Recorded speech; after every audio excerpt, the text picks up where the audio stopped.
Meanwhile, back to the NBA, where last night the Pelicans and the Kings were scheduled to play. And as the Kings players were warming up, the Pelicans never came out of their locker room for warm-ups. Courtney Kirkland was scheduled to officiate this game on Monday, and you're seeing the video here. He refereed the game between the Raptors and the Jazz, and obviously Rudy Gobert, who subsequently tested positive for the coronavirus, was playing in that game and was actually ejected late. And so you see a young Pelicans fan sporting a Zion jersey, shedding tears after finding out the game was postponed yesterday, but that was the scene there. And the NBA released a statement saying that the game between the Pelicans and Kings scheduled for the game at Golden One Center was canceled out of an abundance of caution because one of the referees assigned to work in the game also worked the Utah game earlier this week. Earlier tonight, the NBA announced a player on the Jazz has preliminarily tested positive for COVID-19. Here's more reaction from around the NBA. You think this is, it's not going to affect us. We're the NBA. One of our players has the coronavirus. And, who knows what that means for their team and the other teams that, have been with them. So you really get concerned for just what's going on, not just here in the NBA, but in the entire world. These are things that you watch in movies. You watch a movie about this stuff, and now we're living it and trying to, take it day by day and figure out how to move forward and get some clarity. It shows you how, fragile it is. Here it is, a player that is in our league that, a lot of players have come in contact with. So that's a concern, and that's prudent. That's why it's prudent for Adam to suspend the season until we get a hold of it and get a grasp of it. This is people's lives at stake. This isn't about basketball. This isn't about the Mavericks. This isn't about, when do we start or do we start or how do we start. This is a pandemic, a global pandemic where people's lives are at stake. And, I'm a lot more worried about my kids and my mom, who's 82 years old, and talking to her and telling her to stay in the house than I am about when we play our next game. That's, of course, Mark Cuban. He's going to join us live in 10 minutes. I wanted to bring Matt Barnes into the conversation for a variety of reasons. But first and foremost, you were sitting here yesterday, and you told us that you were at Draymond Green's birthday party on Saturday night. Would you share with the audience here, for those who were not watching yesterday, what the conversations were there? It was everything but that. And there were very high-profile people throughout the NBA and in the music industry that were there. And I didn't hear one conversation about the coronavirus at all. And fast forward, 3-4 days later, and it's an epidemic now. So it just shows how fast the tide can change. I think that's informative, just if only to give a sense of how quickly things are moving, how quickly things are changing. And it brings back the point, and I can see you sort of shaking your head every time Laura's interviewing Jeff Passan, and she's saying, for the moment, he is saying in that moment, for the moment, everything is scheduled to go on as planned. I read earlier this morning, the Players' Championship is going on as planned, and I can see out of the corner of my eye, each time someone says that, you shaking your head. Yeah, I was just actually during the break in touch with one of the most prominent NBA referees. Said that we're dealing right now with trying to get our guys tested. Obviously, Courtney Kirkland being involved in that game last night led to the suspension. The concern over here is so many different layers to this, and it's so much more than the surface layer that we see. And again, I'll just repeat myself. Do not be on the wrong side of history. Do not be late because you were trying to save a little bit of money or trying to make somebody happy. Be early. And if you read what happened in Italy, if you read what happened in Korea, if you read what happened in China, the faster that you can deal with this, the faster that you can get it contained, it worked out better. There has been success in those countries, specifically China and Korea, by getting it contained early. We have to learn from what they did, and they shut down their sports. And that's just got to happen. It's not a negotiation at this point anymore. You got to be on the right side of history of this. I don't know is there any possible reason for delay? The PGA Championship is the highest profile event on the PGA Tour because players from the entire world come there. Everybody was in planes getting there. It's not even comparable to the NBA. This is a no-brainer situation. The Players' Championship, which is going on as we speak again. The players are on the course right now in Ponte Vedra, Florida. I just want to say something as it pertains to Mark Cuban. You don't think Mark Cuban wants to make money?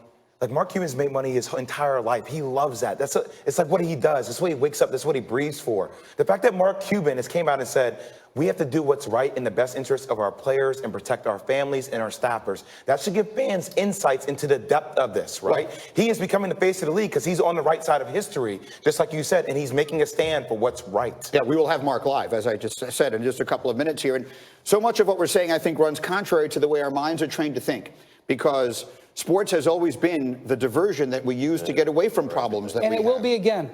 Greeny, it will be again. But not this Brian, for one. anybody said it's the flu, it's not the flu. We have vaccines for the flu. I think it's important to understand suspending something and canceling something. Absolutely. And we have to understand that it's still going to happen. It's just right now it's suspended, not canceled. Okay. We will take a very short break, and then we will bring Mark Cuban into this conversation. He is an NBA owner. He had a lot of comments last night. That was his reaction when he first saw that the season had been suspended. You will hear his thoughts this morning when he joins us live. Vince Carter last night was certainly a part of the story as the NBA season has been suspended. As the Hawks hosted the Knicks, Hawks fans wanted Vince Carter to check in because if the NBA season does not ever return, this would have been his last game, and fans got their wish. He nailed a three on what might have been the final shot of his career, and he was emotional when it was over. I'm one, like, I'm appreciative, but, you know, I do my time and just walk out the door is okay with me, you know, believe it or not, but it's cool. Believe it or not, it's cool. I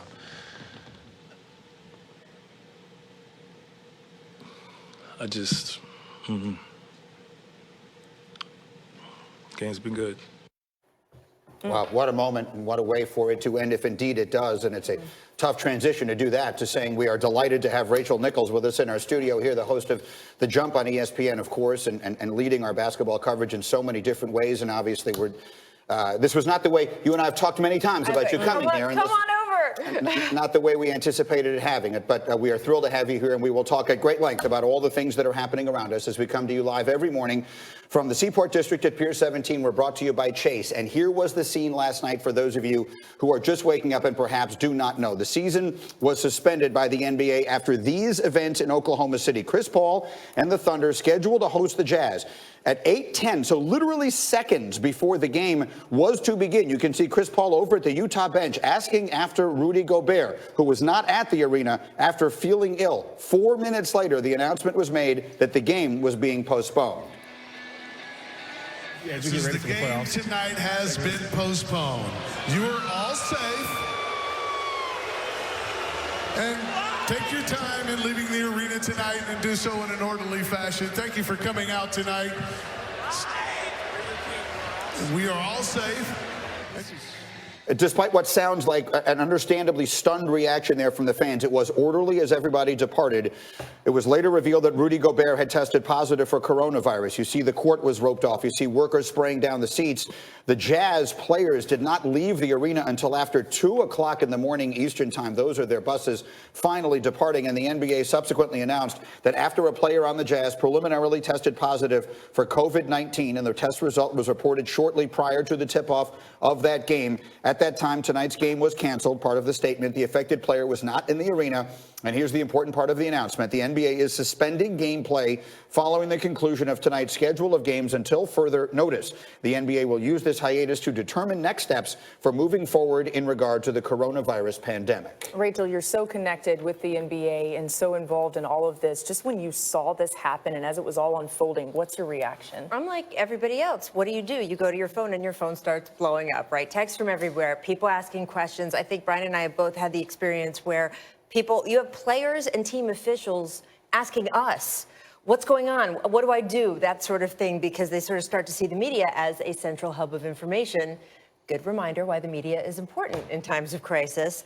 And look, the players I talked to, Damian Lillard was sitting on his couch, right? Like the rest of us, and then suddenly becomes like everyone else, not having enough information, feeling scared, worried about his young son and what he may have exposed his son to. So I think that's sort of the general reaction of the players I've talked to. Kyle Lowry, who plays for the Raptors, that they just got off of a road trip, and he said, thank God I haven't been really around my kids.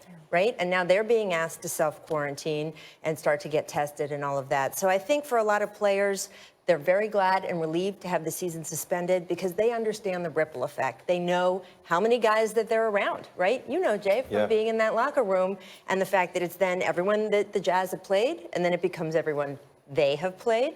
And they're doing that math right along with everyone else. I just want to give some context about self-quarantine because my wife and I talk about it. So what happens if you need to self-quarantine? Because then the place that you're actually at, your home, could be infected as well. So then you have to spend time by yourself. And where are you going to put your family? You're going to put them in a hotel around other people that could potentially be affected, around other family members. It's a very scary time for all these players. And look, this is where leadership, and we talked about that in the first hour, Brian, leadership is so imperative during